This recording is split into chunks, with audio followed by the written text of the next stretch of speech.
তাই 3টি রুটি হাতে নিয়ে পাগল এমন ভাবে দরজাতে বসছে, খানা খাবে খাবে ভাব, কিন্তু খায় নাই। আল্লাহ আজরাইলকে বলতেছে, আজরাইল তুমি যাও বিলালের জানখানা নিয়ে আসো। আল্লাহর হুকুম পাইয়া আজরাইল তখন বিলালের বাড়ি যায়। যাইয়া দেখে এমন ভাবে গো পাগল বসা আছে দরজায় রে, পীড়িত কিশোর কোলেই জানে রে,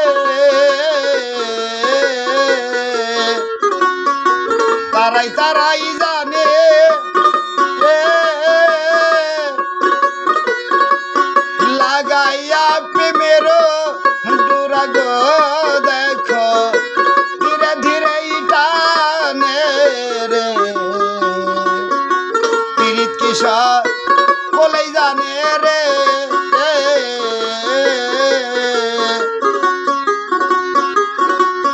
বলে ওই যে কে দরজায় তুমি দরজা দাও সারিয়া,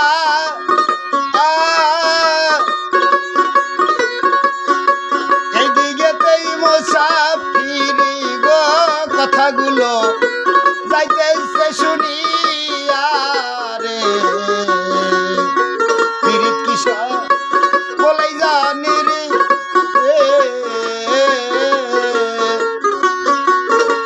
তারাই জানে।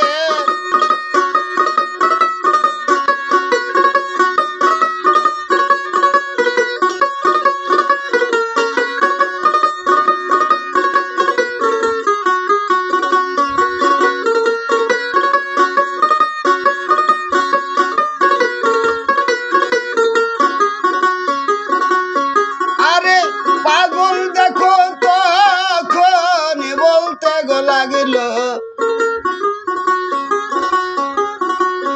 কে গো তুমি,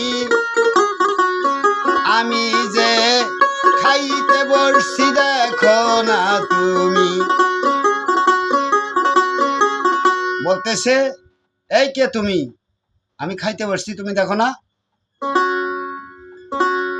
আজরাইল বলে, আমি আজরাইল, আল্লাহ আমাকে পাঠাইছে। কেন? বলে বিল্লালের জান কবজ করার জন্য আমি আসছি। যাও তুমি তোমার সেই আল্লাহর কাছে, যা বলো। যাক পাগল খাইতে বসছে, খাওয়া শেষ না হওয়া পর্যন্ত উঠবে না সে। আজরাইল কিন্তু সে পাগলকে চিনত না কি, তাই আজরাইল পাগলকে বলছিল, আজরাইল একবার যে জায়গায় আসে দ্বিতীয়বার আসে না, তাই তুমি সরো। কথা শুনে পাগল বলতে গোলা গেল, যদি পাওয়ার থাকে আসো কেমন কইরা দেখবো, আসো গো তুমি ঘরে।